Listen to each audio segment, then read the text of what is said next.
Yan. Yan ang ating gagawing steak. Yan, lagyan natin ng gulay para healthy. Yan. Update ko kayo mamaya pagkatapos pag naluto na. Okay. Ayan, ang ganda ng steak natin guys. Ito yung pinili ko dahil malambot siya. Yan. Australian sirloin siya. Bago natin tawag yan, bago natin lutuin, pahiran lang natin ng ground pepper tsaka garlic granules. Napakadali lang. Yan, ganyan lang. Tapos massage. Yan. Huwag na asin kasi gusto natin kuha yung sariling alat ng meat. Okay. Ayan. Tantsahin nyo lang hindi masubrahan ng ground pepper tsaka garlic granules. Ayan. Ganyan lang. Ayan. Tapos ito naman. Masunod naman. Ayan. Tuloy-tuloy para mabilisan. Ganyan. Massage. Ayan. Baliktad.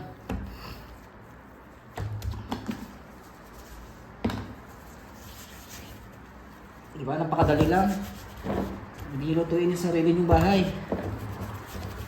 Hindi na kailangan lumabas pa kayo sa mga restaurant. Yan.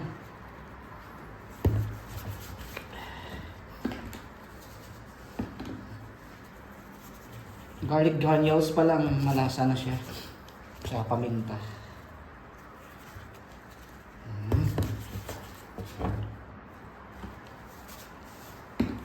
Okay. Ready na guys.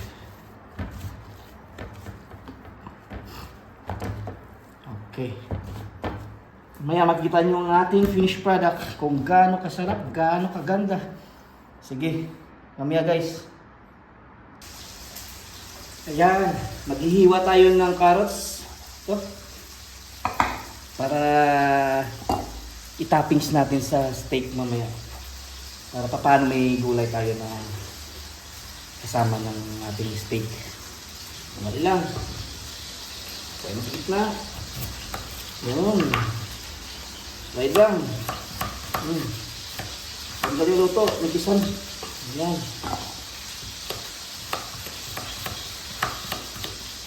Ayan lang.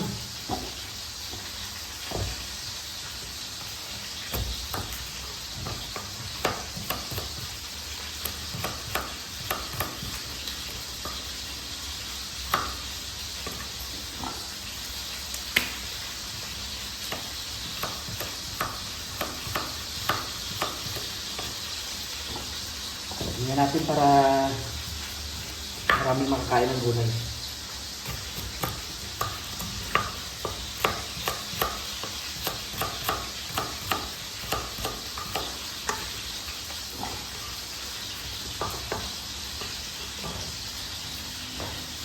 Bango naman steak natin.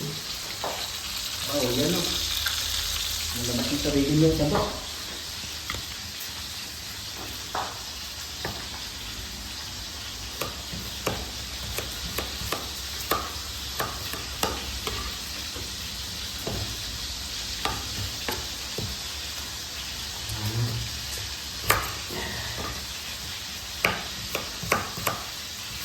Gumamit kayo ng kutsilyo. Magpingat ng mabuti kay tinitagatan kayo. Lalong tatagal yung pagluluto.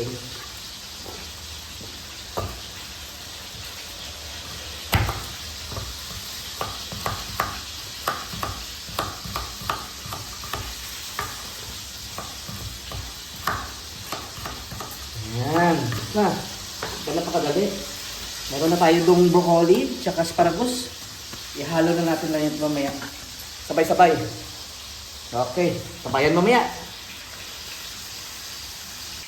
Yan, update tayo. Ito yung natirang gulay natin, asparagus tsaka broccoli. Isasabay natin mamaya sa carrots. Yun, ito naman ang ating spinach. Yan, ginawa ko siyang base. Lagyan natin ng ating steak. Ito na pala yung finished product. Wow! Ayan ang ating finished product na steak. Yan. Nalihiwain na natin siya kasi sobrang laki. Para kasya mamaya. Okay. Hiwain na natin. Isang hiwa. Sa dalawa. Yan, ganyan. Oh, mainit. O, diba? Yun. Tapos, ilalagay na natin siya sa ating dalawang base. Yun. Yan, ganun siya natin ilalagay.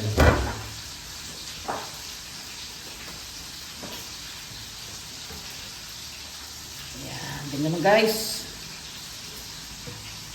Para pag nakita ng kumakain, gaganahan agad. Yan.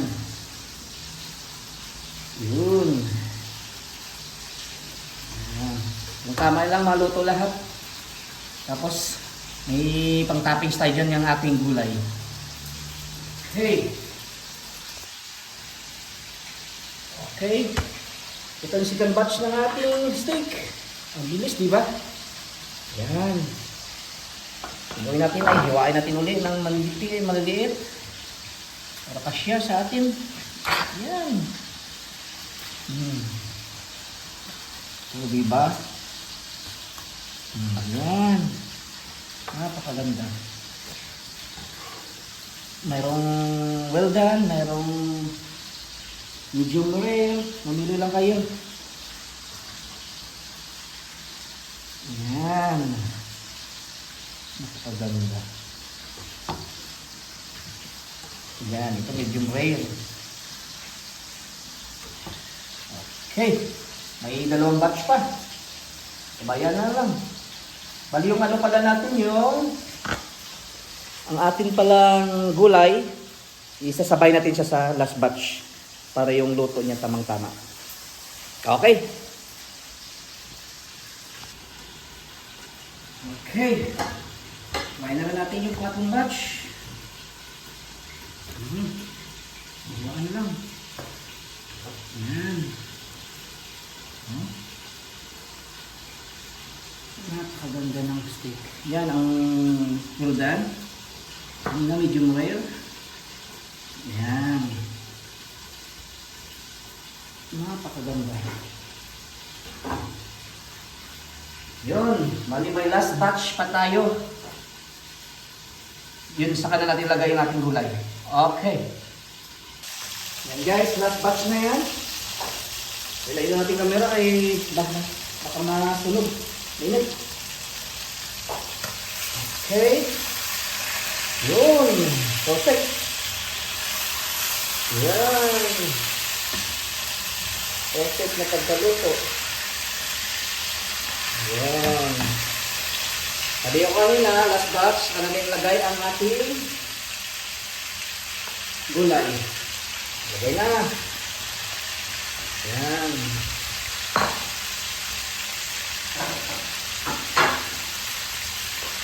Para sabay-sabay maluto. Yan. Okay. Perfect. Napakaganda. Tapos, tabunan. Yan. Babaan ng apoy.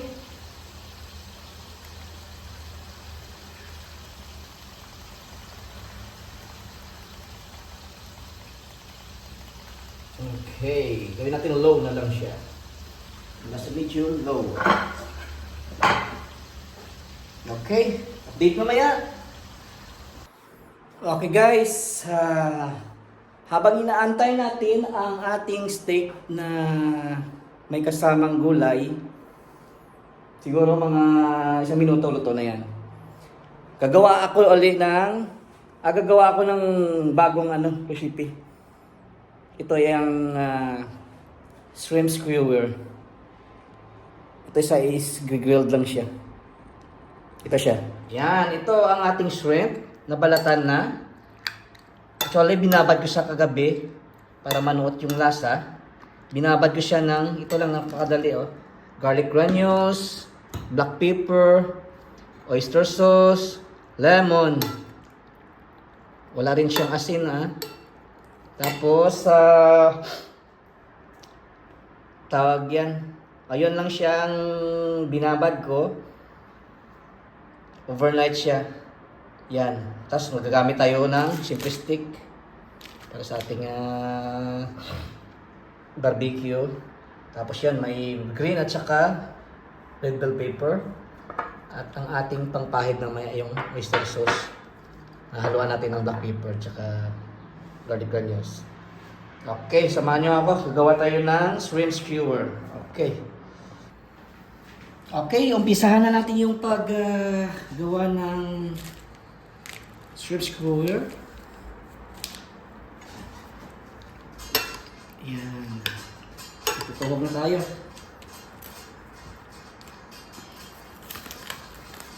Actually, ito napakadali lang gagawin kasi mamarinate mo lang siya. Halo-haluin mo lang tapos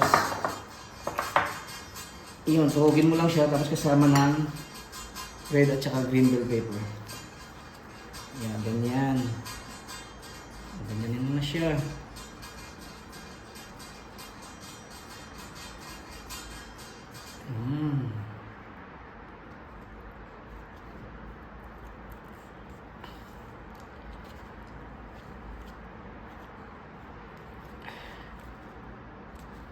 Actually, pwede na siya i-publihin kasi sobrang dami ng hipon.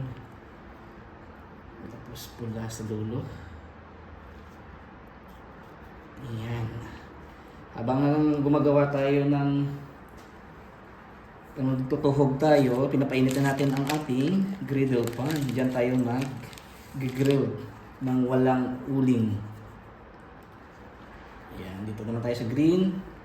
Para parehas-parehas lang yung dami niyang naubos na bell pepper. Okay. Yan. Tapos red.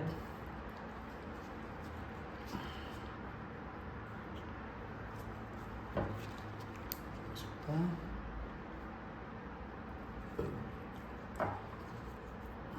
Yan. Ito, napakadali. Pati bata siguro gustong gawin to.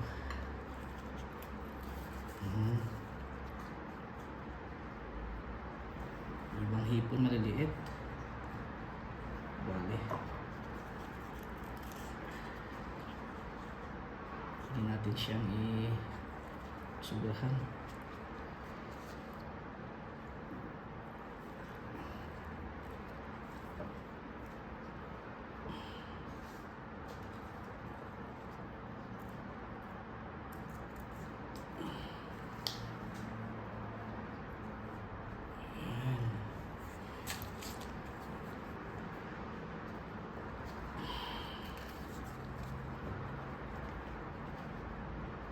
Itong hipon na to, dali lang naman lutuin to. Mainitan na to, luto na to eh.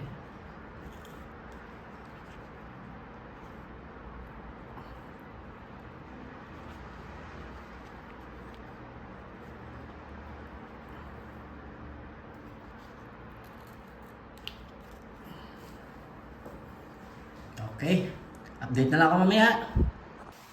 Ayan, ayan ang ating shrimp skewer. Okay.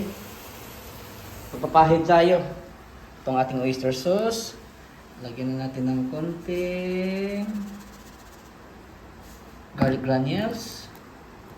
Tapos ang ating paminta. Yun. Haluin.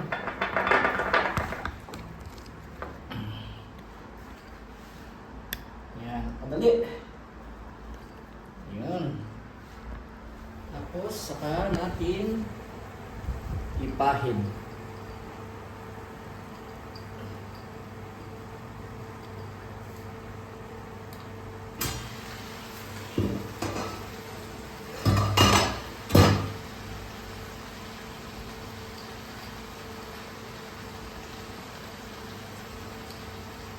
Yan.